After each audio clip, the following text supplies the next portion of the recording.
Welcome back, people. Episode 61 of Find Music. That's right. I love turning any direction to find music.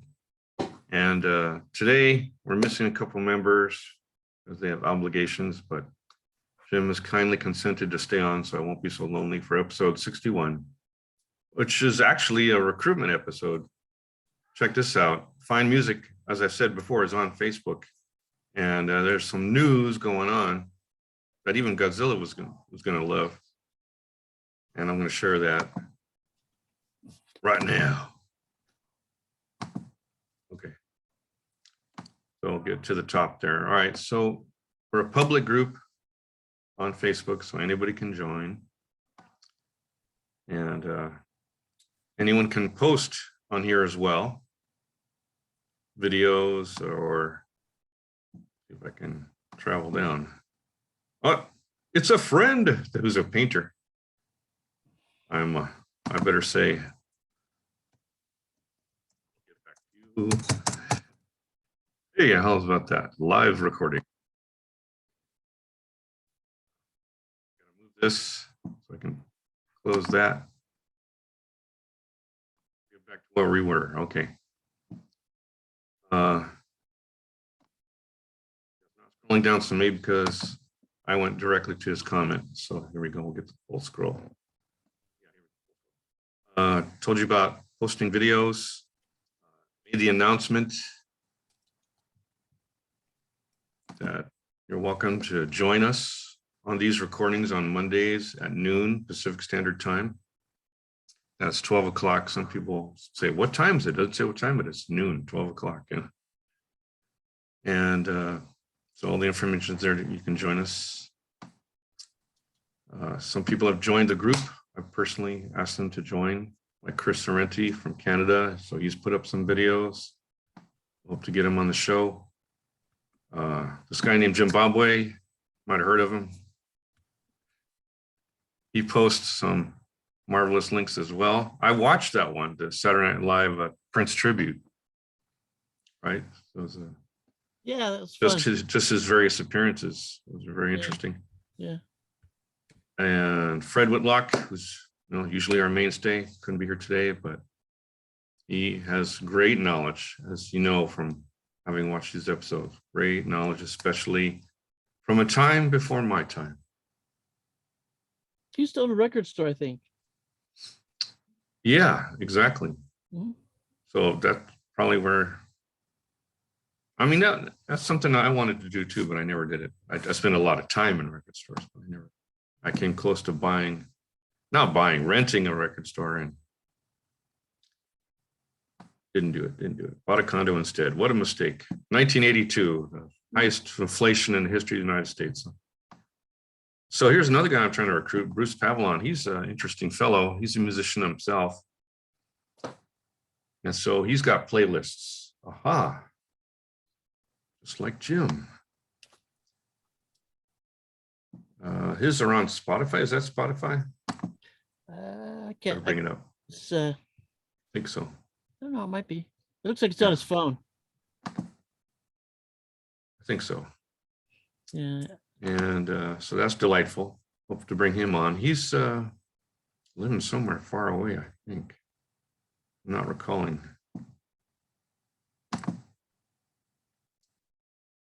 Well, he's from here. Went to Cal State LA, huh? Yeah, just like me. Only he went a little later. All right, well, get to the meat of the episode here. I posted my virtual playlist of acts that did not get into the Rock and Roll Hall of Fame. I probably talked about it earlier in the earlier episode when it was the nominations, but now we have the results. So just in case anybody out there hasn't seen the results, there they are. And I've seen a few videos from other music lovers on YouTube already griping about the selections and stuff. But one interesting note came from one of them. He said for the first time, the top 7 acts that people voted for got in. That's never happened before.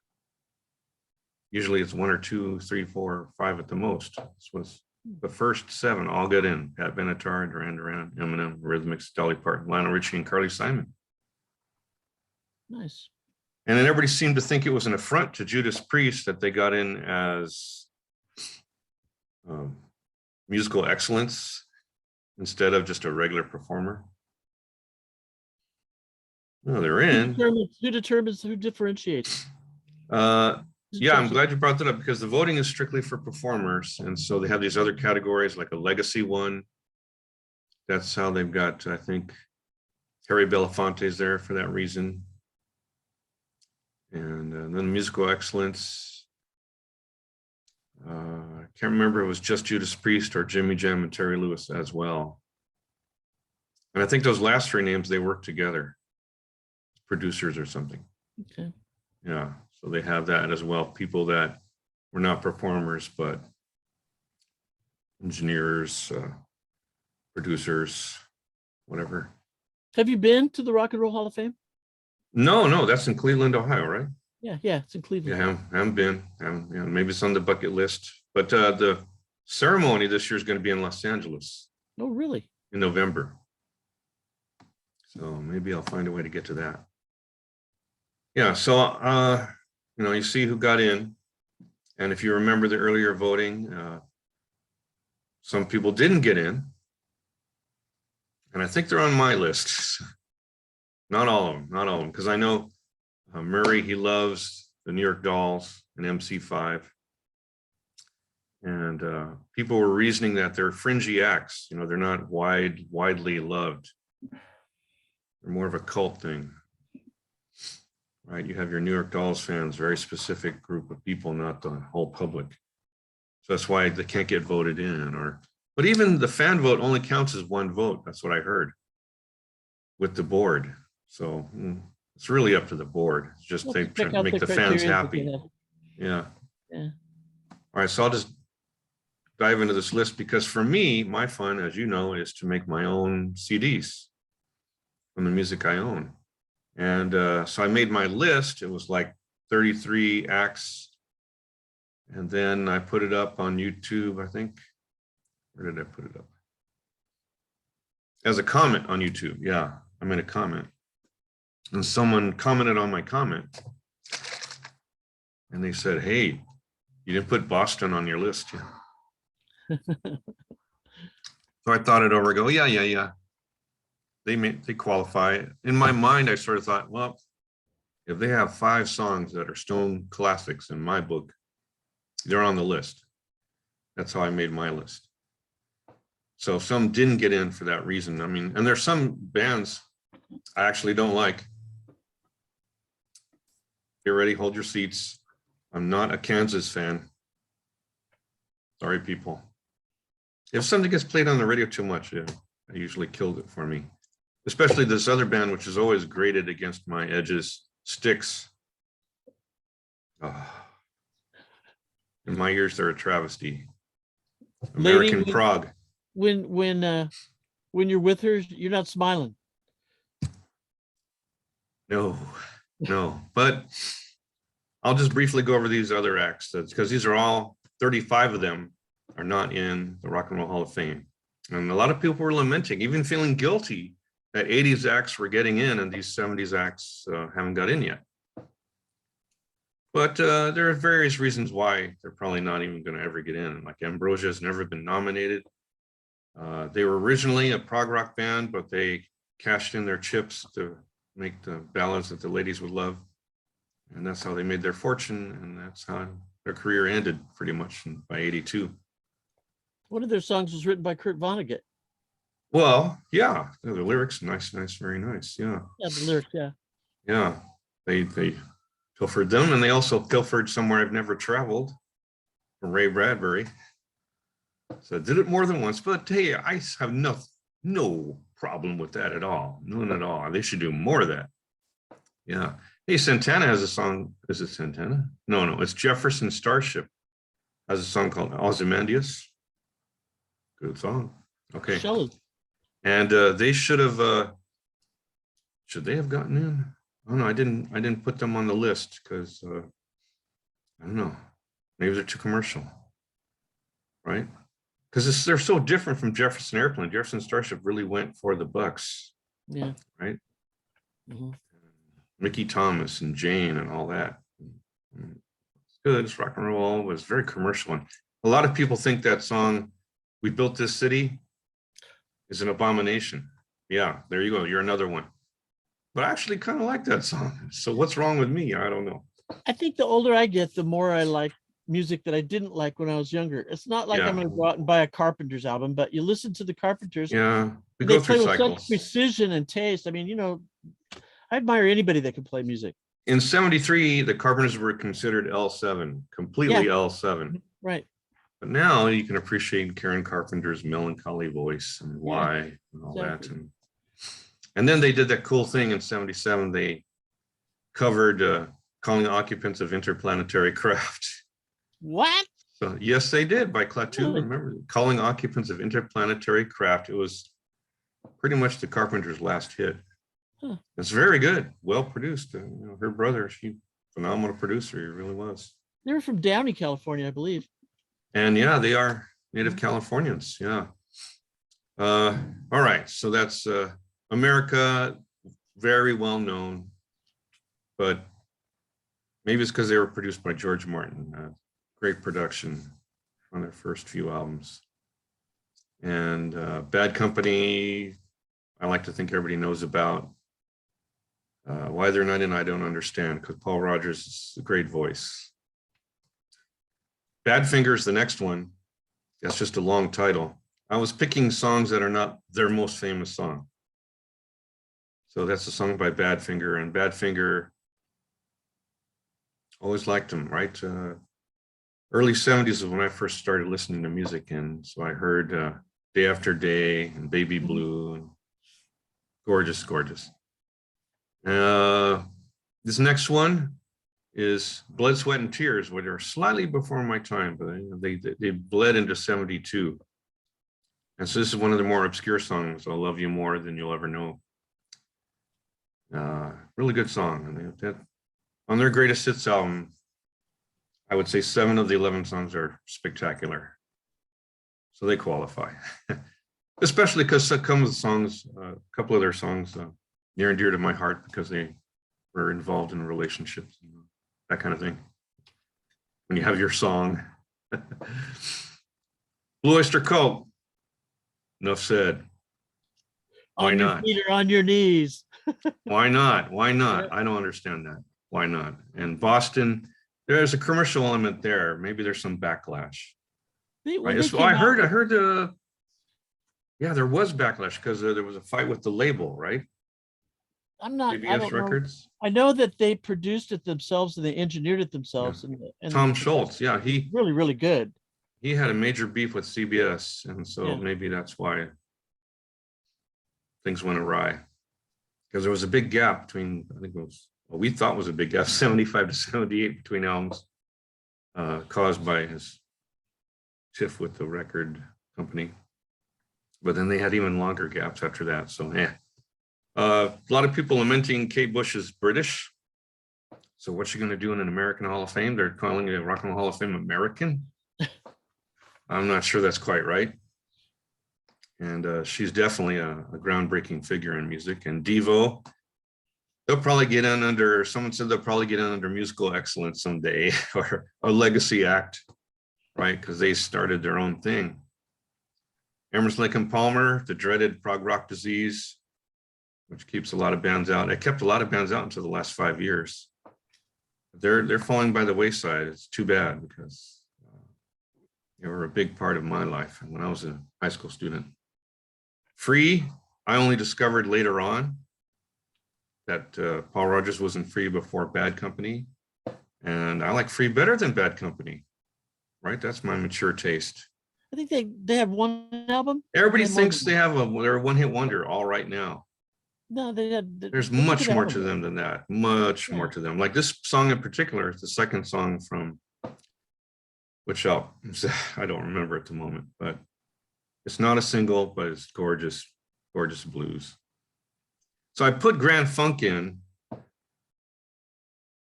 Not sure it was the right thing to do because I bought the greatest hits, you know. Well, yeah, they have the qualifying 5 songs, but it's so damn commercial. But I remember in 73, I was in junior high, and that song was The Bee's Knees in 73. We're all digging the locomotion. We thought it was new, not a remake, you know. But I think it's a great remake. Okay, enough said there. The Grassroots, bunch of AM radio hits, a boatload of them, 2 armfuls, really good. The Guess Who, same thing, boatloads of AM radio hits.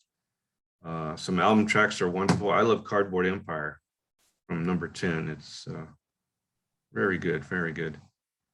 Humble Pie, I discovered much later on because back in 1974, I heard a song by them, but I didn't know it was them because the radio announcer on K-Rock didn't say who they were. But I recorded it. And then I went to a record store and they didn't know who it was. I didn't go to good enough record store, I guess. And I thought it was a female vocalist, but it was Steve Marriott. Mm-hmm. Yeah. So when I got that revelation, maybe 20 years later, wow, what a revelation that was. And I started diving into their music. Wasn't Peter Frampton in Humble Pie? And to learn that Peter Frampton was originally in Humble Pie. Yeah. Wow. Mm-hmm. That was a double revelation. Yeah. Only he had left the band by the time of this one. My favorite album by them is Eat It. And that's without Peter Frampton. Clem Clemson's the guitarist instead. And they're more bluesy, less rock and roll, more soul. Steve Marriott is truly is a wannabe soul singer. Absolutely. And he had the Blackberries singing with him, right? So it just made it even more soulful. And that's what I originally heard. When I originally heard it, I thought, oh, wow, this is a great girl band. Who is this? Humble Pie. Ian Hunter, a legend. Yeah. Just amazing that he's All-American 81. Yeah, I just love him to death. And I saw him live. Fantastic show. And that was maybe just 5 years ago. Wow, really? Cool. Yeah, he's got a little problem with his equilibrium in his inner ear or something. And so he's had to get off touring because he's been touring constantly. Mm-hmm. And so he had to stop touring. But he just recently posted that he's coming back. Good. It's good to know he's recovered. Good. Jethro Tull, probably the greatest abomination of all for us prog rockers. How could they not be in? Well, I guess there's a reason, prog rock. And finally, Epitaph, which is your prog rock connection, Greg Lake and King Crimson. That legendary album, In the Court of the Crimson King. And on YouTube, there's a version of Epitaph that's just Greg Lake's vocals only. Gorgeous, incredible vocals. Just, I'm speechless, wordless. There's a great recording of a live version of Court of the Crimson King on YouTube. Also, it's contemporary. It was recorded within the last few years, I believe. That's probably by Steve Hackett. No, it's King Crimson. Oh, it's King Crimson. Okay, well, yeah, that's good to hear too. Yeah, yeah, they're still around. They're still around. They have 3 drummers there's 3 drummers in the band. Yeah, and that YouTube probably video. multiple guitars too. Robert Fripp is having a good time these days with his wife, Tanya Wilcox, I think her name is. They're doing music videos where every Sunday they do a remake of some song. Oh, nice. And he's there grinning happily, and his wife's there half naked singing the song. They probably get twice as many views because of her semi-clothedness. And seeing Robert Fripp smiling after all these years of not seeing Robert Fripp smiling is such a surprise.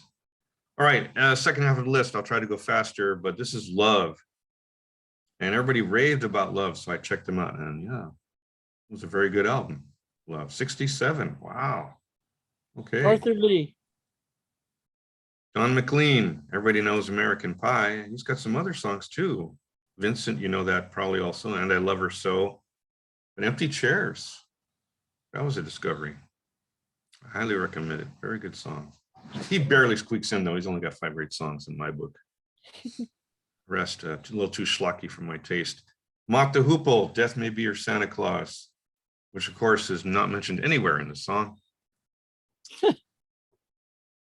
And they were a legendary band before they met David Bowie. They really were. They didn't have commercial success, but if you like rock and roll, get that album Brain Capers. You'll be satisfied. Harry Nielsen, a travesty that he's not in, right? He's not in, huh? That's Not crazy. in. Yeah, I couldn't believe it. Why? Somebody please comment. Somebody had to put the lime in the coconut. Yeah, and that's just the tip of the iceberg. So Yeah. many good songs. So many good songs. I easily fill a disc with just as good songs. Easily. When I listened to AM radio in the early 70s, it was pretty much colorblind. You could hear just about everything. So I got introduced to the Ohio Players early on in my life with Funky Worm, kind of a novelty song. And then they had the real hits like Fire and Roller Coaster. Yeah. And they did an album that was not as big of a hit. I think it was in 1978 called Contradiction. And it's a good song, good album. And I guess people got into disco by then or something. Too bad. Part of it has to do with how they were promoted by record companies. Yeah, that could be it too, right? Yeah. Yeah, they had their heyday though. They had the famous sexy covers. Yep.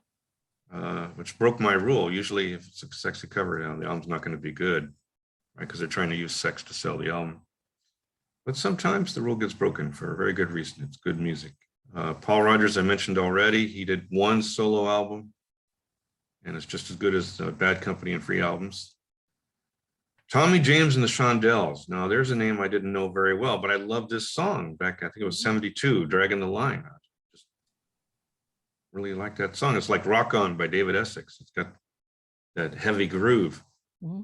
And then I learned that, the same guy that did Crimson and Clover and Crystal Blue Persuasion. Oh my God, hard to believe. And some other songs. And why isn't he in? Which brings me to the Spinners. They're not in. A lot of AM hits. Steppenwolf has a couple of legendary songs, right? Yep. Born to Be Wild, Magic Carpet Ride. They should get in for that alone. They got other ones too, The Pusher. Mm-hmm. You can go on and on. Supertramp, we talked about them in the previous episode, or I brought it up in this episode. Yeah, prog rock, but not so much. They're prog pop. They had some singles actually, right? Like Dreamer. Yeah. So, okay, so I've got this artist who I praised, and now she's like really liking it. I told her I'd get back to you. This is so embarrassing. All right, let me say recording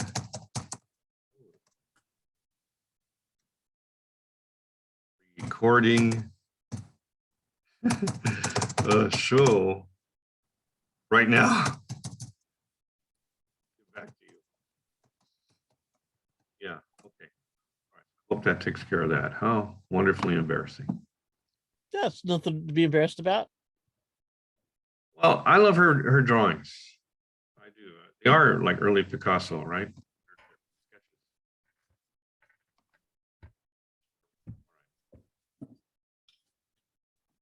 And now she's known for poetry. She's had a couple books and she wants to publish a new book. And so she's asking me about that too. She sent me some poems and do you like them? And I haven't responded yet. So she's like, oh, no, you don't like them? Just let me know. Aye. All right. So if you're watching this episode, finish off this list. Finish off this episode right now. The Sweet, my childhood pleasure. Little Willie.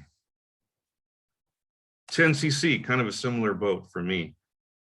When I was in middle school, well, I thought they were the bee's knees, man. They're such witty songs. And even as I got older, the album tracks, every bit as witty, every bit as good. They were brilliant, brilliant. Thin Lizzy, somebody said Thin Lizzy today. That's a band where I knew the hits because everybody knows Boys Are Back in Town, Jailbreak. Cowboy Song is my favorite Thin Lizzy song. Cowboy Song. I love that song. Their subsequent album was called Bad Reputation. It's just as good as Jailbreak. Those are two albums. Reason to be in the Hall of Fame right there. Bad Reputation, fantastic drumming. I got to put that up on Fine Music in case anybody doesn't know the revelation that the drumming in that song is. Three Dog Night, the best cover band ever. Right? AM hits galore. None, they didn't write any of them, but they sure did a great job of interpreting them. Tower of Power. They were very big when I was in junior high. They had those couple of songs, So Very Hard to Go, and You're Still a Young Man. And there's more to them than that, right? They were very funky. Big wall of sound there. You Got to Funkify.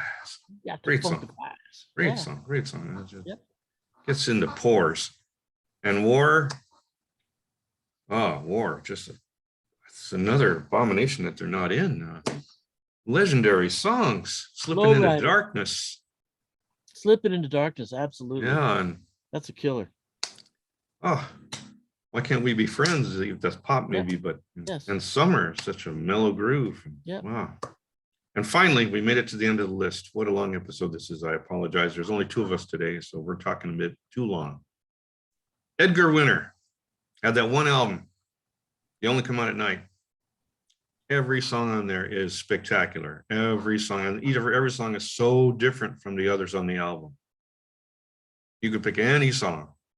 Frankenstein was the number one. Yeah, the number one instrumental, Rare Feat. But the rest of the songs are not instrumental. And it's got Rick Derringer on guitar, for those who know. So I would have voted these 35 in. Will they ever get in? The bands that I see, that one of the bands that I think should be in there is Meek DeVille. I don't know. Meek DeVille is always so that band. So to get into the Rock and Roll Hall of Fame, what are the qualifications? I don't know. It's not just being popular. Somewhere. Yeah, or breaking ground, right? Yeah, and I think the term rock and roll is kind of loosely interpreted also. I mean, there's been a lot about that, but someone made a very good argument why hip hop should be in the Rock and Roll Hall of Fame, because hip hop is an offshoot of R&B, and rock and roll is an offshoot of R&B. Right. When you get down to it, there is a connection there. And from the very first group that got into the Hall of Fame, when they did it the very first time, they were R&B acts. I think that when you start drawing lines that separate, when you go to the record store, for example, and you have the blues section and the R&B section and the soul section and the surf music section, it's like, I understand why they do it. It's just that the lines just seem pretty arbitrary for me. And I really like groups that are difficult to classify, Yeah, I think they're more interesting. I agree with you there, that they have more than one thing going for them, like Los Lobos. Was, for example. Dolly Parton got in. Everybody said, but she's country, but she had some pop hits. I remember 9 to 5. Played on the radio. That was a pop hit. So. Is Jolene a country hit? And Jolene. Yeah, that's no, that's a song I hadn't heard until it was mentioned. Yeah. And then I go on YouTube, and there are so many remakes of that song done in so many ways. It can be done in any style. It's a great song. I've been listening to a band called Me Too and the Me First and the Gimme Gimmes, and they take popular songs and put them to a punk arrangement, and it's really fun to listen to. It's and Jolene is one of the songs that they do. Have you heard of the Replacements? I love the Replacements. I got it wrong. The Replicants. Oh no, I haven't heard of the Replicants. The Replicant. I'm sorry, that was my little faux pas there. That's all right. The Replicants, they take pop songs and they turn them into grunge songs. Oh, nice. So they do a version of Silly Love Songs that really rocks. Oh, cool. The Gimme Gimmes do a version of the John Denver song Country Road, and then they do Karma Chameleon. Let's see. Which makes me think of the Lemonheads. They did was it Sounds of Silence? No. The Dickies did Sounds of Silence. They did Mrs. Robinson. Lemonheads did Mrs. Robinson, and then Addicted did Sound of Silence, right? Or who? It was really good, whoever did it. Really rocked. Oh, okay. So as you can see, I'm a casual music fan. I don't have the knowledge of Jim Babwe No. or Fred Whitlock I just or I know Murray what I like, Thomas and I don't have this or Bill depth, Cushing. you But know. that's okay. That's okay. We're all Yeah. different, you know. I like to tell these people I'm a little younger, but it's just a little. Well, So I it's not don't much to know. brag about. There's not much to brag about What at all. year I did went you to my graduate from high school? 77. Oh, okay. Yes, I'm a little younger. Yeah, 72. Yeah, so but it's not much to brag about. When you think of my son was born in 78 and he's 43 now. So he's an old man, middle-aged man. All right. Well, this was a good revealing episode. I'm ending it right now. Thanks for going along, Jim.